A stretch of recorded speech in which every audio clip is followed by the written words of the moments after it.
O tema é bastante interessante para vocês que são casados ou foram casados. Então é sempre bom relembrar alguns conceitos. Para começar a nossa reunião de hoje, vou fazer um pouquinho diferente. Eu vou lá no teclado da congregação e daí eu vou tocar uma música que vocês conhecem bastante, Jesus é a Aliança.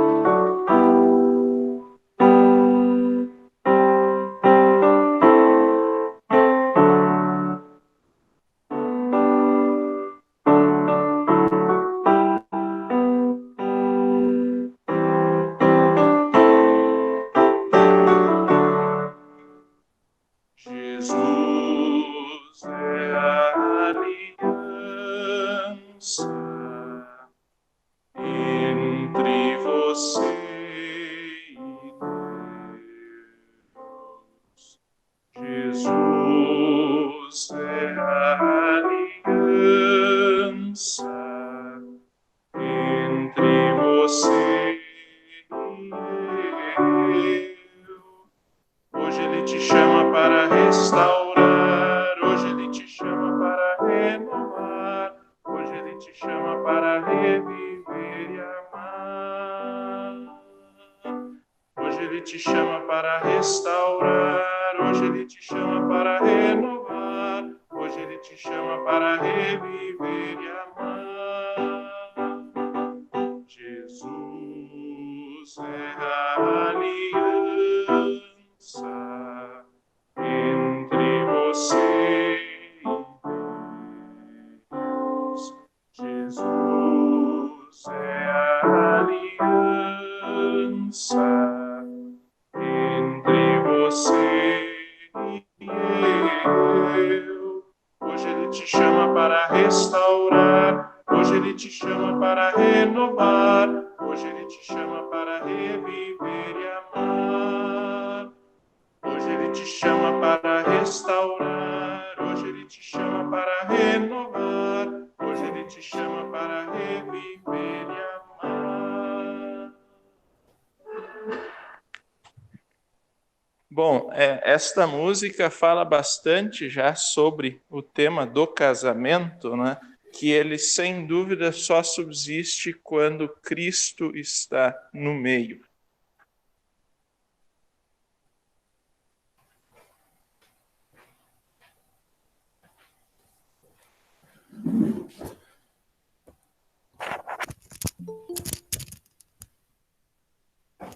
Pessoas pediram para entrar durante a música, daí eu estava em outro lugar, não pude permitir a entrada, mas entraram juntos o Sérgio e a Clegiane.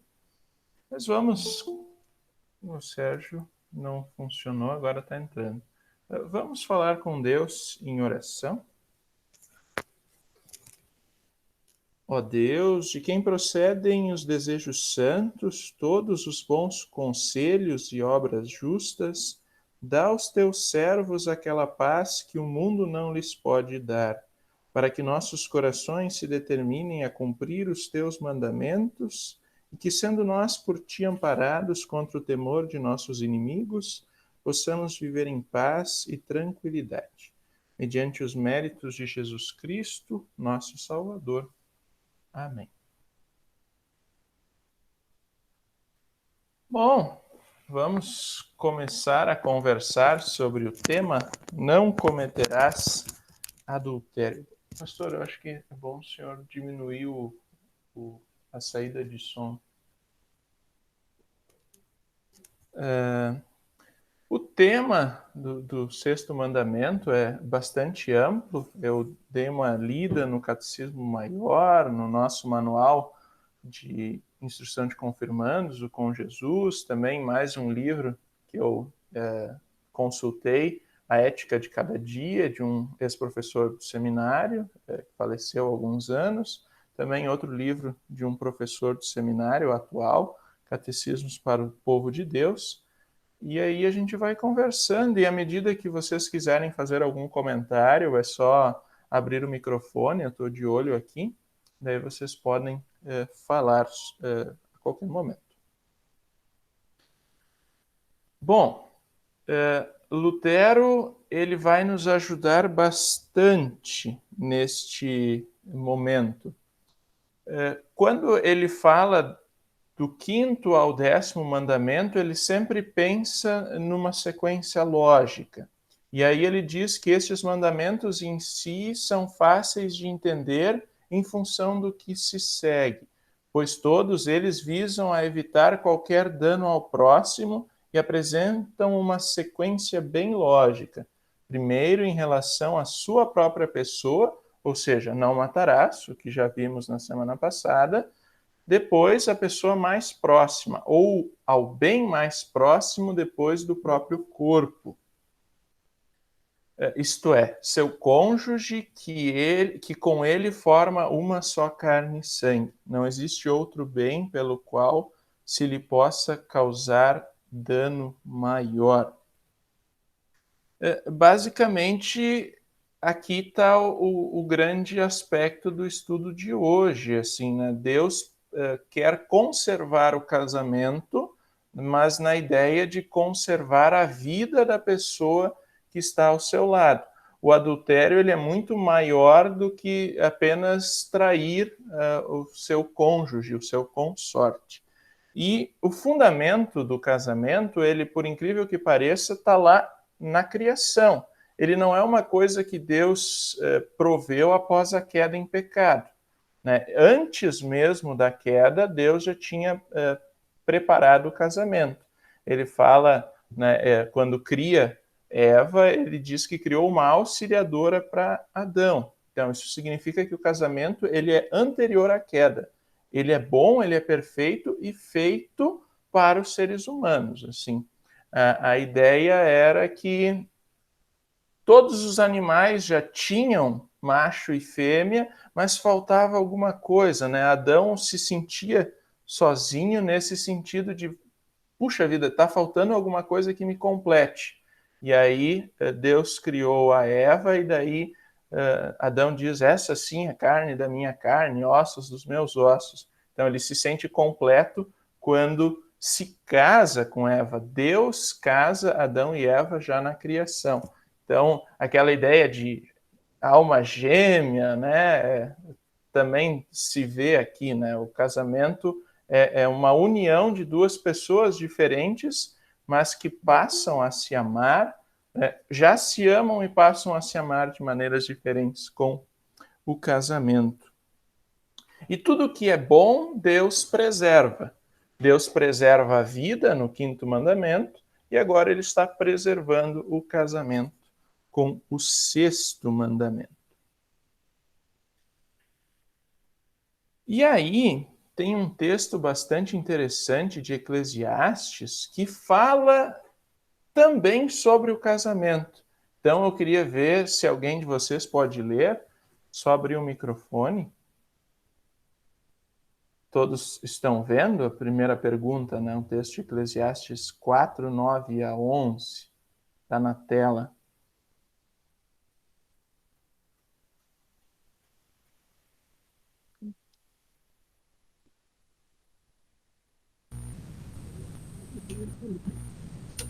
Renan, está na tela aqui, né?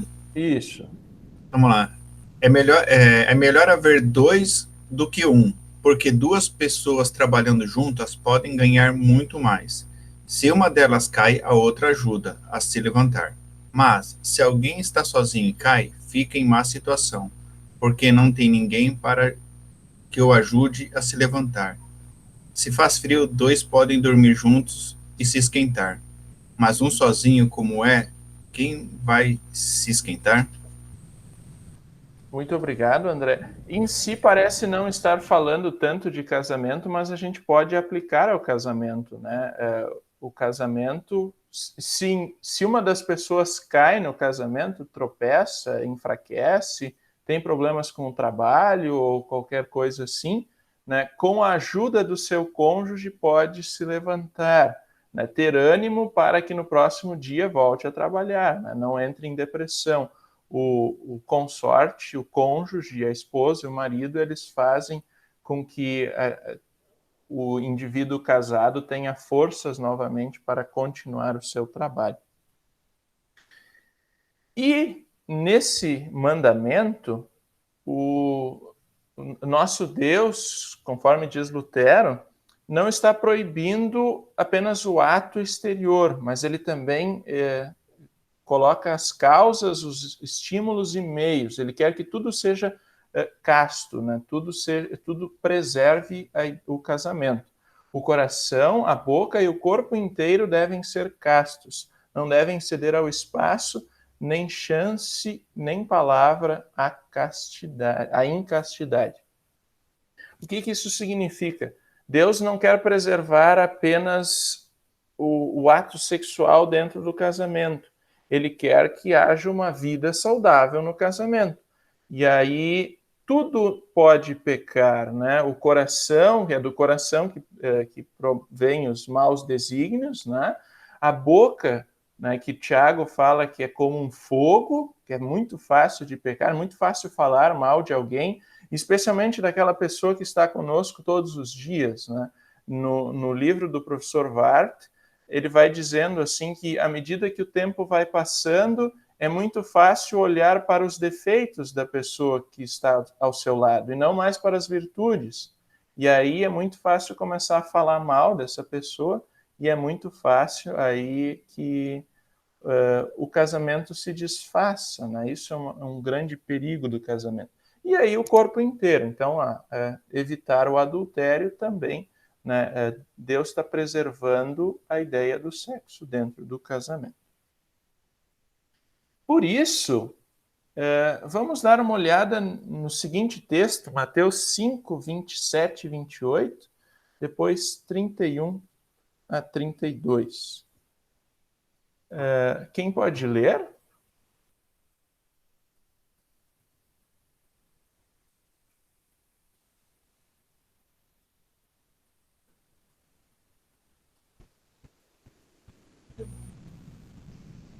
Renan, vou de novo. Tranquilo, tranquilo. Vocês ouviram o que foi dito? Não cometa adultério. Mas eu lhes digo: quem olhar para uma mulher e desejar possuí-la já cometeu adultério no seu coração. Foi dito também: quem mandar a sua esposa embora deverá dar a ela um documento de divórcio.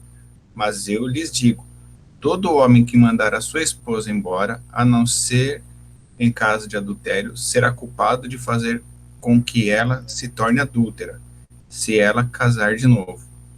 E o homem que casar com ela também cometerá adultério. Depois, na sequência do Evangelho, muito obrigado, André. Jesus fala por que foi dada a carta de divórcio, né? Por causa do coração humano. Né? Não foi um desejo de Deus, mas o coração humano que enfraqueceu-se por causa do pecado, né? Tornou-se pecador desde o seu nascimento.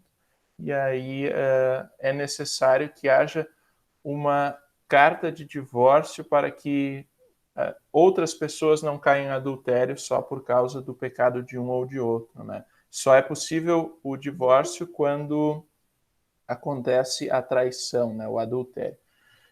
E aí Jesus ele está falando no Sermão do Monte, ele está colocando uma grande lupa na lei mosaica. E ele fala, né? Vocês ouviram o que foi dito? Bom, tradição, lei mosaica, não cometa adultério. Mas eu lhes digo, quem olhar para uma mulher e desejar possuí-la já cometeu adultério no coração. Aquilo que Lutero falou antes, né? Ele não colocou olhos, mas também os olhos estão aqui. O Jordano e a Dona Nilza entraram agora. São bem-vindos também a participar. Se quiserem falar alguma coisa, é só abrir o microfone e aí podem comentar. Bom, o adultério, ele está além do ato sexual. Jesus está falando muito claro isso. Se olhar para uma pessoa com desejo, já adulterou no coração, né? Olhar com desejo é diferente de admirar, né? Isso é tênue a diferença, mas de fato ela existe. Então, né, dizer assim, nossa, como você está bonita hoje, não significa que você está cometendo adultério, é um elogio. Isso é legal, isso é bom para as pessoas até elogiá-las. Só que se você cobiça essa pessoa, você olha com olhos de desejo, bom, aí você já está adulterando, né? Especialmente porque essa pode ser a mulher de outra pessoa, né, ou mesmo o marido de outra pessoa. Então, vamos nessa sequência, né? Não cometerás adultério. É interessante continuar conversando com isso em mente, né? Não apenas o ato sexual, mas também o ato sexual. Deus preserva o casamento. No nosso manual fala também de vida pura, então castidade, né? Deus quer que vivamos uma vida casta, porque coisas ruins vão acontecer se não vivermos assim, né? Deus, ele, em todos os seus mandamentos, ele coloca um não, mas ele também diz, faça sim para que tal coisa aconteça. E no sexto mandamento, Deus não fala, Lutero, aliás, não amplia essa questão, ele fala apenas do viver uma vida casta, ele olha apenas positivamente para o casamento, né? Deus quer guardar o casamento santo. Então, ele quer uma vida casta, com relações sexuais dentro do casamento, mas também evitar a cobiça no coração humano, né, olhar com desejo, e quer que sempre nós foquemos na pessoa certa, né, no nosso consorte. Vamos lá. A maioria dos estudiosos, quando quer comentar esse mandamento, ele faz questão de explicar o que é adulterar. Aí tem muita gente que fala do adulterar a gasolina, né? O melhor exemplo é adulterar a gasolina. O que significa adulterar a gasolina? Colocar substâncias impuras nela. Mas aí o Google nos diz que adulterar é um verbo transitivo, direto e bitransitivo e pronominal. Isso não importa muito o que significa, mas aqui diz introduzir alteração em ou modificar, né? A luz adulterou a qualidade do vinho. Ele usa um exemplo diferente da gasolina, né? Mas quem estuda vinho, eu sei que o Jair e o Gadiel, bom, eles não estão aqui presentes, mas eles estudam vinho e eles sabem que dependendo do barril, dependendo da luz, dependendo da umidade, o sabor do vinho ele fica diferente. Então, dependendo da circunstância, isso pode adulterar o vinho, mudar o sabor, mudar o significado original, né? Tem uma outra possibilidade, que é defraudar, que também é mudar o sentido original. Corromper-se por ou viciar-se, né? Isso significa que algo muda o estado original na própria pessoa. Então, adultério também na pessoa, no casamento, está sendo exemplificado aqui. Cometeu adultério, violação da fidelidade conjugal. Esse é o que nós estamos conversando aqui. Então, adulterar são esses conceitos que o Google coloca para nós.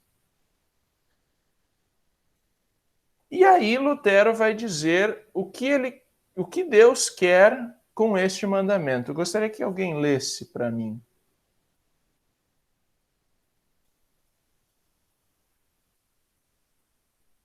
Pode. Com este mandamento, Deus quer criar uma proteção ao redor de cada cônjuge, para que ninguém ilicitamente ponha as mãos nele ou nela. Então, vejam bem, né? Obrigado, Ana. É uma proteção que Deus dá ao casamento, né? Deus quer criar uma proteção sobre o casamento e mais, sobre cada cônjuge. para que ninguém ponha as mãos ilicitamente nele ou nela. Vocês sabem, né? Se alguém colocar a mão na sua esposa ou no seu marido, em primeiro lugar, vai ficar com ciúmes, em segundo lugar, vai estar adulterando a relação que Deus colocou. Aqui não se fala de pais, filhos, né? Está falando de outra pessoa desconhecida. E aí Deus está protegendo. Todos os mandamentos carregam esse ar de proteção.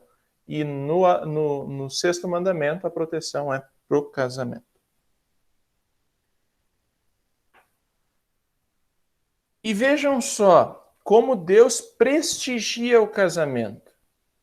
Deus prestigia a vida, Deus prestigia os bens das pessoas, e ele prestigia como? Protegendo. Quando Deus protege alguma coisa é porque ele dá prestígio, é porque ele ama, ele quer bem. Deus nos quer bem, por isso ele coloca o quinto mandamento, não matarás. E agora, no sexto mandamento, Deus quer bem o casamento. Né? Aquilo, eu já tinha falado da criação, né? Ser algo da criação, mas mesmo pós-queda, Deus quer bem. Né? Deus não quer que o casamento se desfaça. Pelo contrário, né? Aquilo que Deus uniu não separe o homem. Mas se os homens se separarem, né, Deus também perdoa mediante as circunstâncias. A gente sabe que hoje em dia é muito difícil manter um casamento assim unido, firme. São duas pessoas diferentes, com criações diferentes, que precisam se tolerar, precisam se compreender para que aí sim o casamento funcione. Para que precisa haver o perdão presente todos os dias no casamento. E aí depois Lutero vai dar uma fórmula mágica para o casamento funcionar.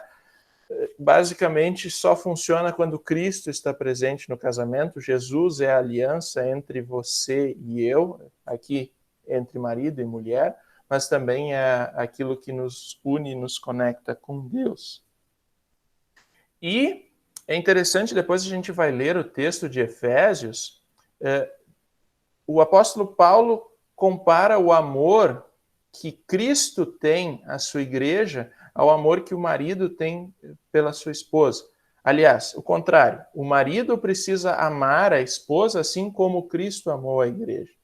Isso é um grande aspecto. E como Cristo amou a igreja? Bom, a gente sabe, ele se entregou por ela. O apóstolo Paulo fala isso no texto. Se entregou à morte pela sua igreja, pela sua noiva, pela sua esposa. Assim, o marido também precisa se colocar diante da esposa. O apóstolo Paulo começa com esposas sede submissas aos seus maridos, ou sejam submissas aos seus maridos, mas depois ele fala para os maridos, amem as suas esposas, assim como Cristo amou a igreja. Colocando essa ordem, né, que a gente falou lá no quarto mandamento, as coisas funcionam. Quando há uma extrapolação da ordem, quando há uma anarquia, como a gente falou lá no quarto mandamento, as coisas não funcionam. Então, Cristo é o cabeça da igreja. O homem é o cabeça da mulher nesse sentido. Ele ama, acima de tudo, a sua mulher. Tempos atrás eu assisti um estudo bíblico que fala muito mais, né, a submissão da mulher, mas ele condiciona demais ao homem e a relação com Cristo, né, o Cristo do lar, né, o homem como Cristo do lar. Então significa que a submissão da esposa só acontece quando o marido é o Cristo para ela. O marido precisa ser o sacerdote para aquela esposa. Né, e o sacerdote do lar. É a questão da autoridade também presente lá no quarto mandamento. E vejam como Deus é diferente do mundo. Deus cria coisas estáveis. O nosso mundo ele é muito estável. A gente tem agora o pós-modernismo dizendo que tudo é líquido. Mas Deus cria coisas estáveis. Ele cria o casamento, ele cria a família, ele cria a igreja. Né? Contrárias às coisas instáveis do mundo. Deus coloca tudo em ordem porque ele sabe que fora da ordem não funciona. A anarquia não funciona. De jeito nenhum. No casamento, na sociedade, na igreja, as coisas precisam de ordem. Por mais que o mundo diga que não, Deus diz que sim. E ele fez homem e mulher diferente para se unirem em matrimônio, mas com algumas correlações. Deus coloca diferenças entre o homem e a mulher para que eles se completem. As diferenças se completam. Na matemática, os opostos se atraem? Não, na matemática não. Na física, os opostos se atraem. Na matemática, menos e menos na multiplicação dá mais também, e mais na multiplicação também dá mais. Isso significa que pessoas que, por mais que sejam diferentes, elas possam se completar, elas podem adicionar coisas, elas podem transformar o mal em bem, assim como Cristo transforma o nosso mal em bem. Duas pessoas casadas, dois pecadores, conseguem constituir uma família. E só conseguem constituir uma família quando aquele sinal de multiplicação, na verdade, for o sinal da cruz. Quando Cristo está no centro, as coisas funcionam. E quando Cristo está no centro, é possível manter a união. Sem Cristo, sem o perdão, sem a justificação pela fé, é muito fácil. As coisas se tornam inconstantes e até mesmo instáveis, até o casamento. Nós vemos mundo afora casamentos que se destroem 4, 5 anos depois de uma união, às vezes 10 anos, às vezes 1 ano, 2. Bom, algo está errado, está faltando alguma coisa na base desse casamento. E normalmente a base é a cruz de Cristo. Quando as coisas não são edificadas sobre a rocha firme que é o nosso Salvador, bom, cedo ou tarde elas vão desmoronar. E, além disso, o casamento instituído por Deus é para a multiplicação. Deus diz, sejam fecundos e multipliquem-se para Adão e Eva. Ele disse assim, bom, é tarefa de vocês povoar o mundo. E Adão e Eva fizeram muito bem essa sua tarefa. Hoje nós já temos mais de 7 bilhões, sem dúvida. Não sei se já não chegou a 8, pastor. Mas Adão e Eva cumpriram bem a sua tarefa. Claro, depois coube a Noé e sua família, porque tivemos o dilúvio universal, mas com toda essa gente, vemos que essa promessa lá do jardim continua valendo e as pessoas têm se mostrado capazes de reproduzir e povoar a terra. Até na nossa reunião hoje nós temos uma grande família, Aqui temos a Cregiane e o Valtinho, A sua família, uma família grande. Sei que a Ana e o Francisco, com os ajuntamentos, também ficaram grandes. O pastor Walter aqui, que teve 4 filhos, Claro, agora o pastor Walter já, seus filhos já foram criados para o mundo, mas é uma família grande, ele e a Eliane, então pessoas que têm cumprido assim a promessa de Deus. E mais uma das promessas presentes no casamento, ou uma das ordens no casamento, é da alimentação e a educação para a glória de Deus. É tarefa do pai e da mãe educar depois os filhos, A família começa com homem e mulher, mas normalmente ela acarreta em filhos. E levar os filhos para a igreja. Essa é uma das funções do casal, do pai e da mãe. Educar-se para a glória de Deus, e não apenas isso, educar-se na glória de Deus. Levar os filhos, as crianças para a igreja, colocá-los na fé em Jesus Cristo, levá-los ao batismo, especialmente. O início de tudo é o santo batismo. Gostaria que alguém lesse esse texto de Lutero, do Catecismo Maior.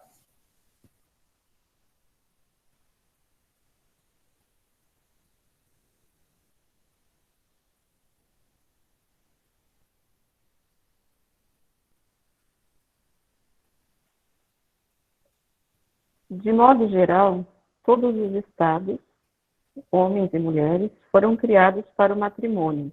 Devem encontrar-se nele fora alguns poucos que Deus estabeleceu como exceção, como ineptos para o matrimônio, ou os libertou por elevado talento sobrenatural, no sentido de que conseguem manter a castidade fora do matrimônio, pois a natureza implantada por Deus não permite se manter casto fora do casamento. Agora a gente vai começar a falar mais especificamente sobre a castidade, né? E aí Lutero está dizendo assim, fora do casamento é muito difícil se manter casto. Tem alguns que são ineptos para o matrimônio, não são capazes, são inaptos a casar-se. E isso nós vemos na sociedade, pessoas que não conseguem achar a tampa da sua panela, e tem aqueles de talento sobrenatural. Depois a gente vai ler o texto de 1 Coríntios, quando Paulo fala assim, alguns são capazes, mas não é comum. E aí Lutero, naquele contexto que ele estava, que haviam monges, haviam freiras, e eles achavam que podiam elevar assim o seu conhecimento com Deus e assim evitar todo tipo de pecado, retirando-se do mundo, né? Aquilo que nós vimos no joio e no trigo, né? O joio e o trigo precisam e vão crescer juntos. É impossível criarmos uma sociedade cristã perfeita, uma utopia cristã, porque somos pecadores. Quando o pecado habita, não há solução. E o pecado, ele vai levar à anarquia, vai levar à idolatria, vai levar a tantas coisas que afastam Deus do meio. Então, mesmo uma sociedade cristã utópica não vai funcionar, porque os seres humanos são pecadores. E aí Deus nos protege o casamento com este mandamento e fala da castidade, né? Nós conseguimos preservar a castidade dentro do casamento. Aqui, justamente, confira o que o apóstolo Paulo disse sobre isso na sua primeira carta aos Coríntios, capítulo 7. Quem pode ler?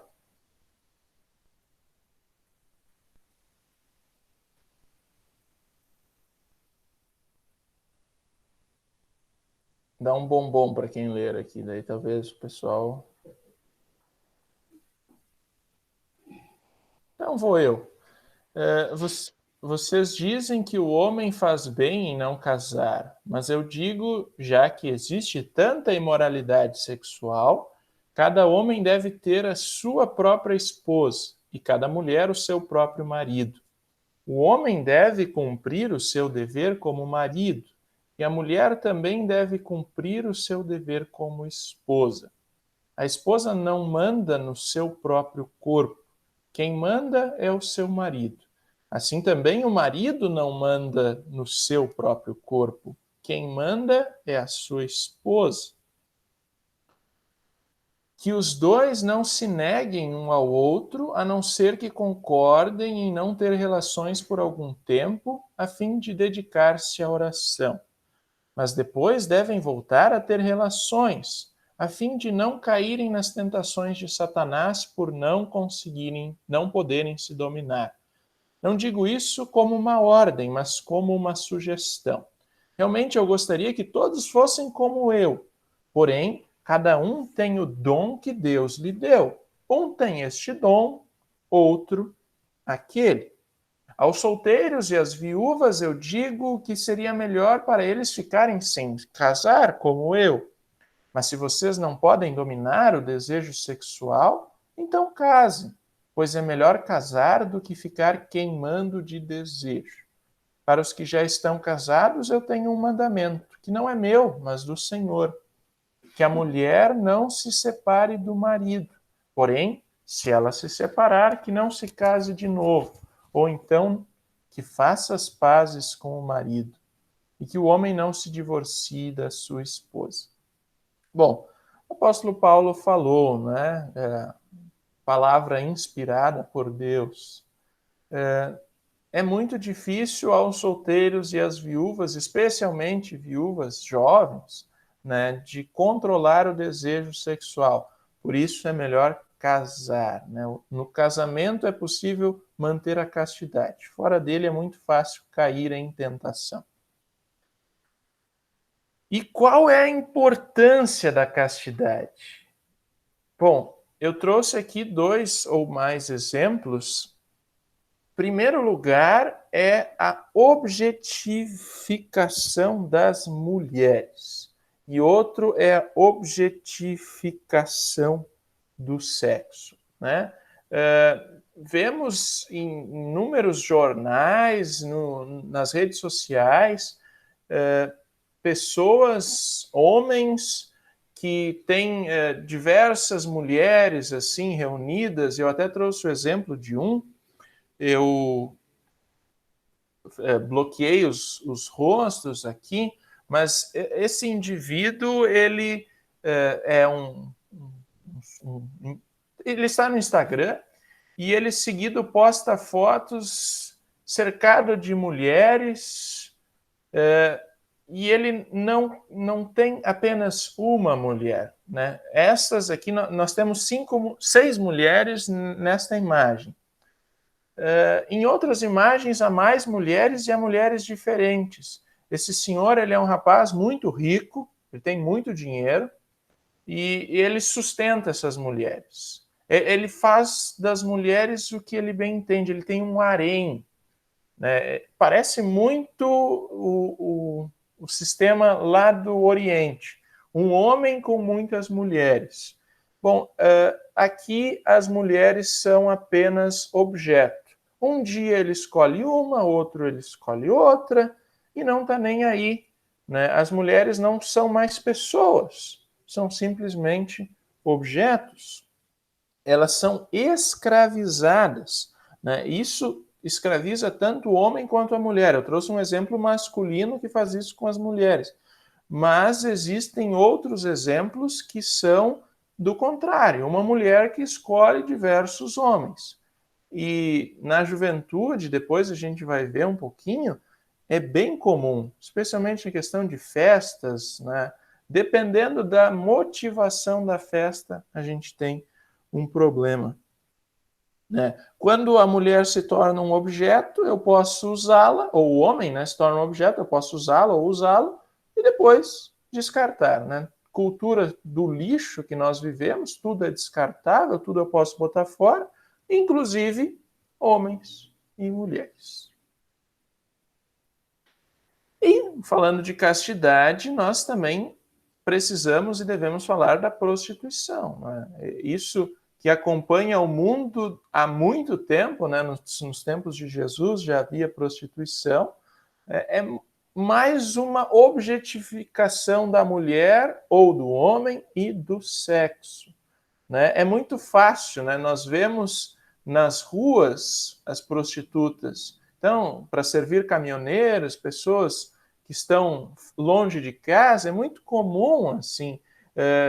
Até depois tem uma citação que Lutero fala, né, que evitar, né, também faz parte do nosso papel evitar que as pessoas caiam em tentação, cometam o pecado do adultério. E aí eu me lembro de situações na minha infância que eu não tinha tão claro isso, mas no futebol, meu pai já era divorciado da minha mãe.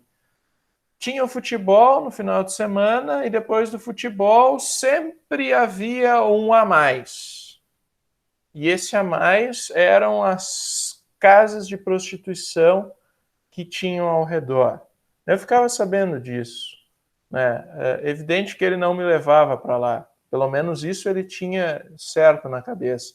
Mas a gente sabia, depois ele mais uns quantos jogadores que jogavam inclusive com um anel na mão, mostrando que eram casados, tinham um compromisso assumido com a esposa, mas eles se direcionavam para uma casa de prostituição, eles traíam as suas esposas.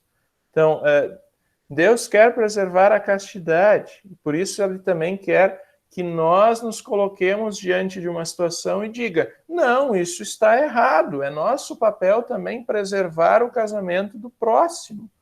Se Deus quer o bem do meu casamento, ele também quer o bem do casamento das outras pessoas. E uma vida de prostituição é uma vida muito triste, porque não há uma relação como Deus quer. Todo homem ou toda mulher é passageiro, não é eterno como Deus quer. O que Deus uniu não separe o homem. Bom, isso é eternidade, né? É muito mais do que um simples agora, um simples momento. Então, o casamento e a castidade são fundamentais também nesse sentido. E aí, tem o exemplo que eu disse, na questão das festas. Não é errado fazer festa, mas é errado o propósito, né? Se o propósito está errado, bom, aí sim o fim não justifica o meio. Se o propósito da festa é aquele que é dito pelos jovens assim depois, bah, nessa festa eu peguei 5, nessa festa eu peguei 10, eu peguei 15, eu peguei, né? Objeto. Não são mais pessoas, são objetos. E aí nós vamos ter muitos problemas no futuro, né? Quando esses jovens se tornarem adultos e quiserem ter uma família. Bom, aí vai ser muito mais fácil o casamento se destruir, se esfarelar, porque não houve um compromisso antes, né? Não havia esse desejo de unir-se, de comprometer-se. E aí, o texto de 2 Timóteo 2, 22 é bastante interessante nesse sentido. Diz o apóstolo Paulo, e você, Timóteo, fuja das paixões da mocidade e procure viver uma vida correta, com fé, amor e paz, junto com os que, com um coração puro, pedem ajuda do Senhor. Bom, Deus quer que os jovens também, como o jovem pastor Timóteo, vivam uma vida que agrade a Deus, né? E como eu disse, não é errado ir à festa.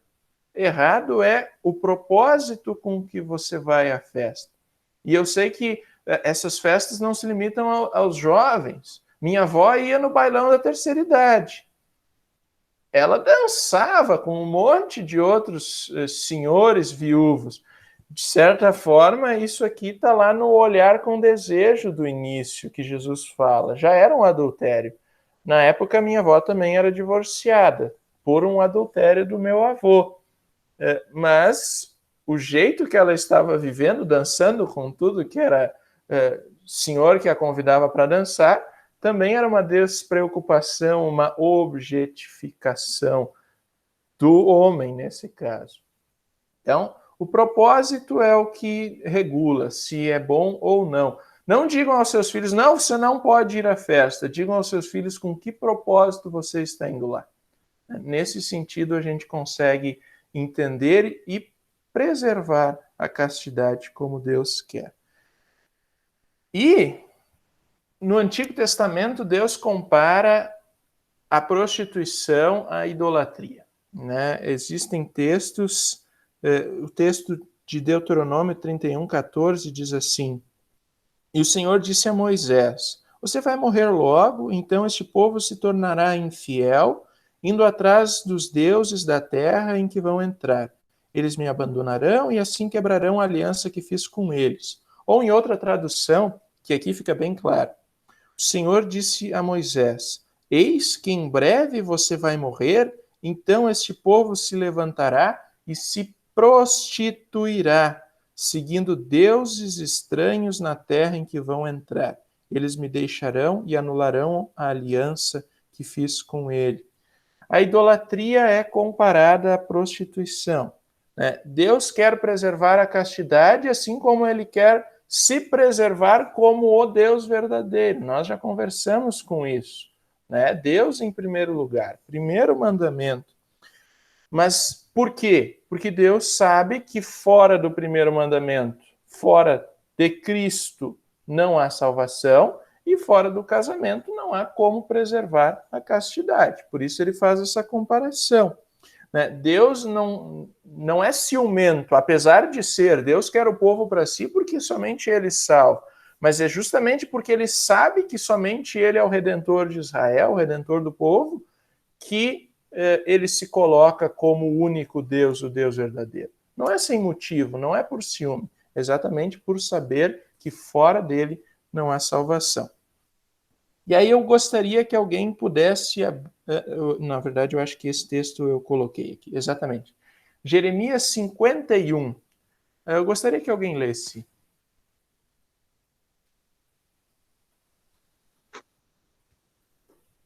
Todos os que fabricam ídolos ficam desapontados, porque fazem deuses falsos, que não têm vida. Esses ídolos não valem nada. São uma tapeação. Serão destruídos quando o Senhor vier castigá-los. O Deus de Jacó não é assim. Foi ele quem fez todas as coisas e escolheu Israel para ser seu povo. Seu nome é Senhor, o Todo-Poderoso. Bom, e aí Lutero vai nos dizer, muito obrigado, Danilo, com base em tudo isso, concluímos que esse mandamento não só exige que todos nós levemos uma vida casta em atos, palavras e pensamentos no estado em que se encontram, no estado matrimonial, que na maioria dos casos é o matrimonial, estava escrito aqui depois, mas que também amem e valorizem o seu cônjuge dado por Deus, né? Há esse detalhe, Deus presenteia o casal com o seu consorte, com a sua esposa, com o seu marido. Né? É um presente dado por Deus. A família é um presente dado por Deus. Então, o marido e a esposa são um presente de Deus um para o outro. E esse presente resulta em frutos, que são os filhos, mas só resulta em frutos quando o amor está presente, especialmente quando o amor de Cristo está presente na relação. Então, para manter a castidade, Lutero ainda vai dar uma fórmula para o casamento saudável, aquilo que eu falei um pouquinho antes. Acontece que para manterem a castidade no matrimônio, o marido e a mulher precisam principalmente conviver em amor e harmonia, ser sinceros e fiéis um para com o outro. Em outro texto ainda de Lutero, ele fala que quando existe o amor mútuo, quando ele regula o casamento, quando homem e mulher se amam, não há necessidade do mandamento. Por incrível que pareça, né? Deus está preservando dos outros, mas quando o casal se ama, quando há o amor de Cristo, quando há o perdão no meio da relação, bom, aí, na verdade, não há mandamento. Né? Deus sempre primeiro coloca a graça e depois ele coloca o mandamento. Né? A graça está no amor mútuo. E para que esse amor mútuo continue, bom, enfim, aí ele coloca a castidade. Mas quando o amor mútuo regula o casamento, não há necessidade do mandamento. Por isso é importantíssimo o perdão estar presente na relação. Numa relação de marido e mulher, ainda mais, porque são pessoas que se veem todos os dias. E agora, nesse isolamento social, se veem o tempo todo. Né? O lar, ele é o local de trabalho e o local de refúgio, e é o local que habitam duas pessoas diferentes, que se amam, mas que têm muitas diferenças. E que, às vezes, uma distância, por causa do trabalho, diminui, assim, né? Eu saio para trabalhar às 6 da manhã e só volto às 6 da tarde. Aí eu tenho aquele restante do dia para estar com o meu marido, falar, ou com a minha esposa, falar com ele, falar sobre o dia. E agora, com a pandemia, não, todo mundo está trabalhando em casa. Bom, agora já está voltando a funcionar as coisas, mas com o trabalho em casa, o trabalho remoto, aquela distância que existia não existe mais, e aí é uma confusão, porque nossas casas não foram preparadas para esse trabalho remoto, e aí reclama daqui, reclama dali, e parece que o lar não é mais o refúgio.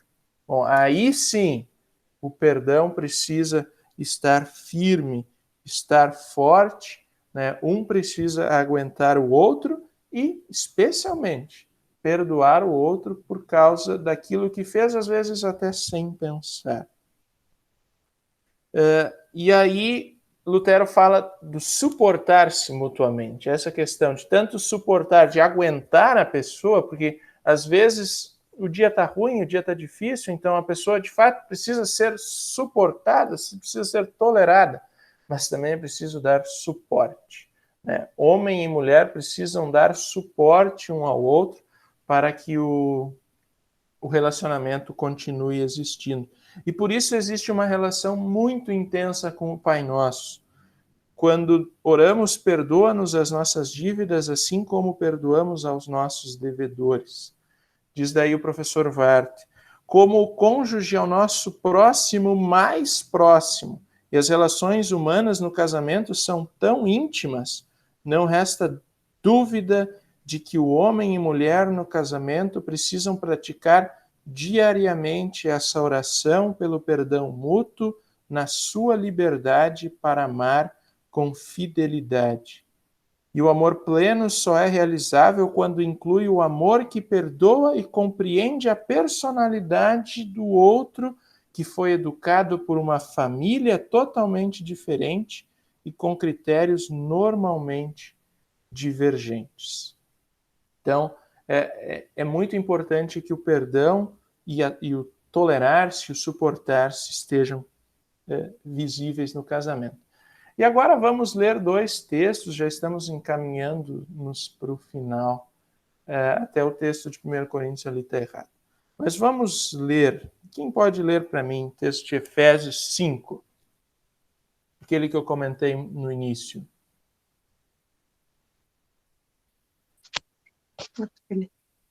Sejam obedientes uns aos outros, pelo respeito que têm por Cristo. Esposa, obedeça ao seu marido, como você obedece ao Senhor, pois o marido tem autoridade sobre a esposa, assim como Cristo tem autoridade sobre a igreja. E o próprio Cristo é o Salvador da igreja, que é o corpo. Portanto, assim como a igreja é obediente a Cristo, assim também a esposa deve obedecer em tudo ao seu marido. Mas o texto segue. Marido, ame a sua esposa assim como Cristo amou a igreja e deu a sua vida por ela. Ele fez isso para dedicar a igreja a Deus, levando-a com água e purificando-a com a sua palavra. E fez isso para também poder trazer para perto de si a igreja em toda a sua beleza, pura e perfeita, sem manchas ou rugas ou qualquer outro defeito. O homem deve amar a sua esposa assim como ama o seu próprio corpo. O homem que ama a sua esposa ama a si mesmo, porque ninguém odeia o seu próprio corpo. Pelo contrário, cada um alimenta e cuida do seu corpo como Cristo faz com a igreja.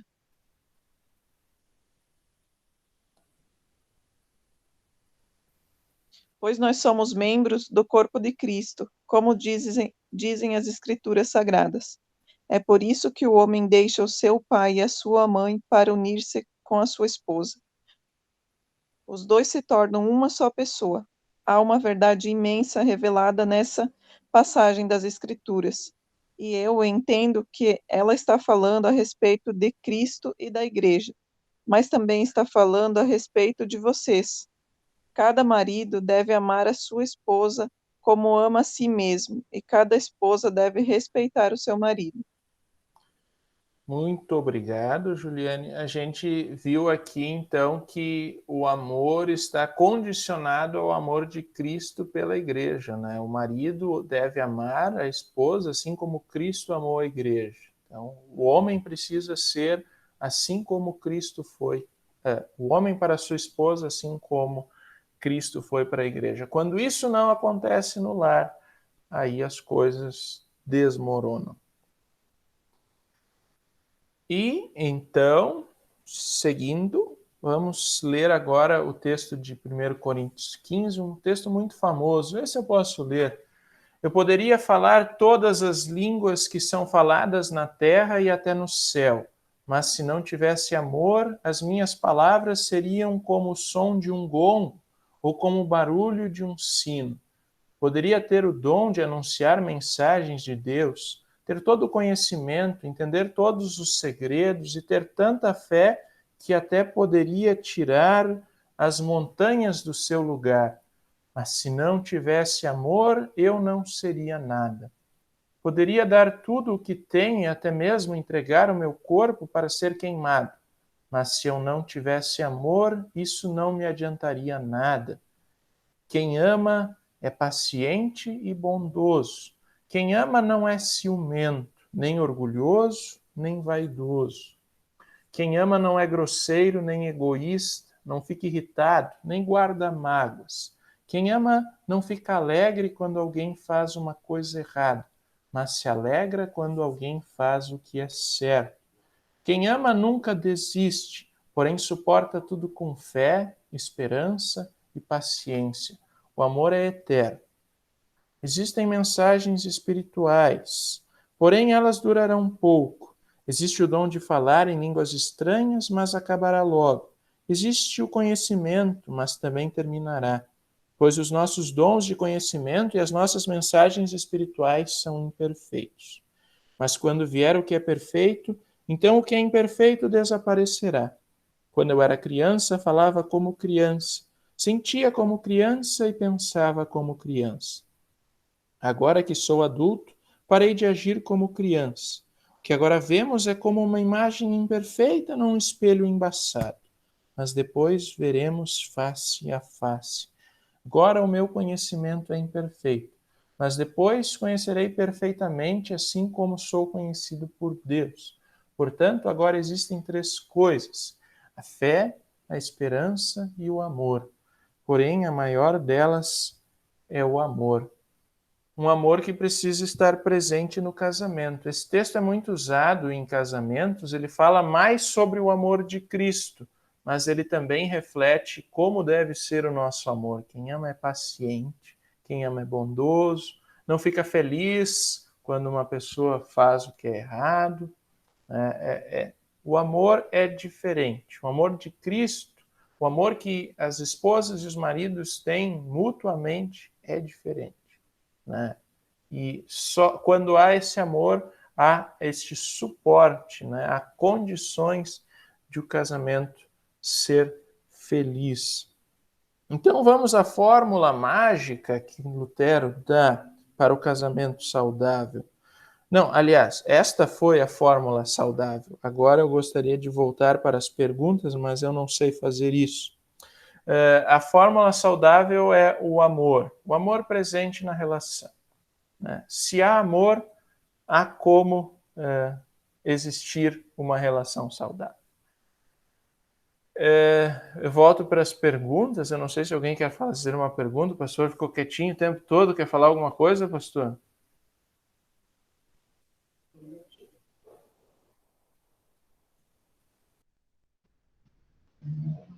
Bom, eu acho que foi bastante amplo o estudo mesmo, foi lá bem profundo no sentido de falar sobre o casamento, né? Até Lutero e tudo mais também foi muito bem citado. E só talvez dois toques talvez para colaborar, né? Uma coisa importante também que a gente não precisa abordar e também é fácil de ver na Bíblia, mas é bom se enfatizar isso, né? Casamento só entre homem e mulher, né? Só para entrar no contexto que a gente vive hoje em dia, né? Em que se fala em casamentos alternativos, né? Esses casamentos não existe nenhum respaldo na palavra de Deus de forma nenhuma, né? Então, casamento é entre um homem e uma mulher e tão somente nisso, né? Qualquer outra coisa fora disso é fora do plano de Deus, né? Só para lembrar, né? O contexto que a gente vive hoje, um contexto bem complicado aí, onde querem que a gente engula, né? Uma tal de evolução, mas uma evolução que não existe na criação de Deus, né? Deus criou homem e mulher para que os dois se completassem. Talvez só essa questão é importante também, né? E também que, como você enfatizou antes também, só para dar um reforço, né? E adultério não é um pecado somente dos casados, né? E quem não é casado também peca contra o 6º mandamento quando se prostitui, como você falou antes, né? Então, ser solteiro e ser puro, casto, é a coisa mais complicada, como foi enfatizado antes também, né? Então é isso aí, né? A vida, o sexo é uma bênção, né? Tão grande, mas o sexo foi criado para ser uma bênção no matrimônio, né? Então é para ser vivido no matrimônio. Por isso que conter o sexo sem o casamento não é fácil, né? Para muitos, é para muito poucos, né? Então, o sexo deve ser plenamente vivido e com toda a felicidade, mas dentro do matrimônio de um homem e de uma mulher. E é isso que eu queria só para dar uma completada para o estudo, né?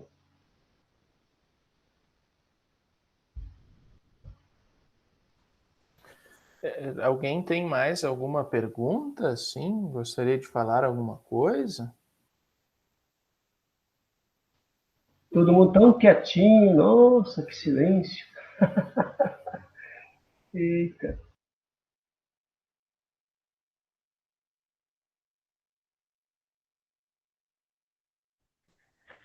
Eu gostaria de fazer só um comentário. Fala.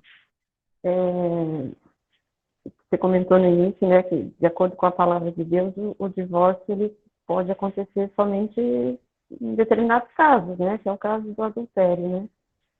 Mas como cada vez mais, eu acho que isso agora na pandemia aumentou ainda mais, como a gente tem visto divórcios, né, acontecerem por razões assim, até, sei lá, levianas, né, coisas bobas, né. Então, como isso tem aumentado, como as pessoas realmente não estão mais levando a sério, né, no casamento. Muito triste.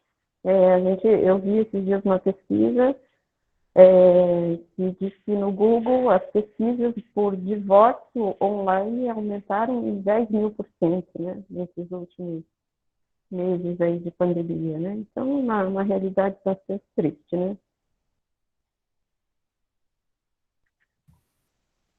Sem dúvida, né? Muito triste essa notícia, assim.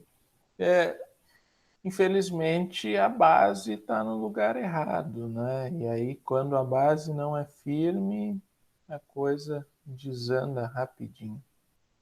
Mas como ficou um pouco longo, né, além da conta, vou pedir para o pastor nos dirigir em oração, né, e nós vamos encerrando nosso estudo.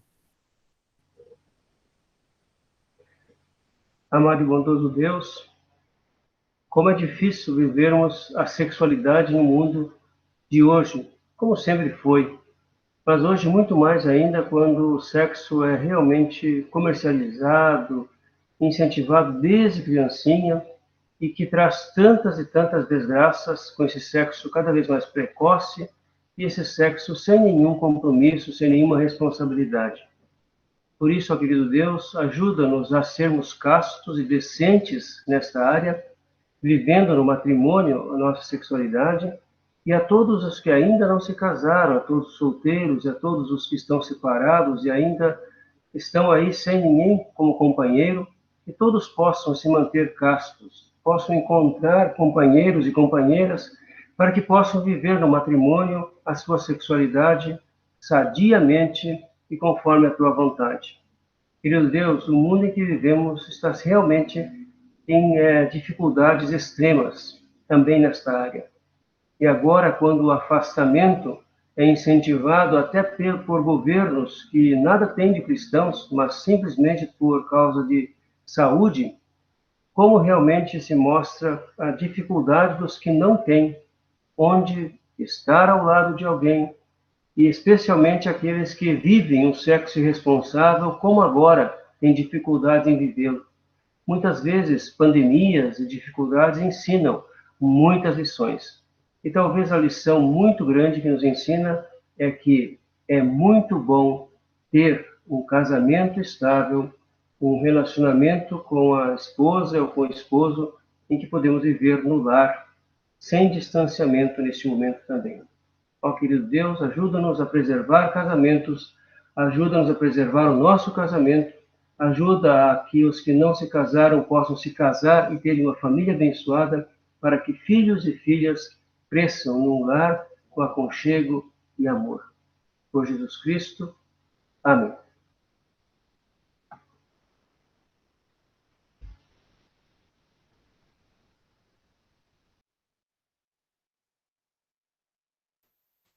Muito obrigado, pastor. Então, este foi o nosso estudo sobre o sexto mandamento. Espero que vocês tenham gostado. Eu vou terminar a gravação por aqui E aí a gente pode, desejando boa noite, assim, dando um tchauzinho para a tela, né? Nós já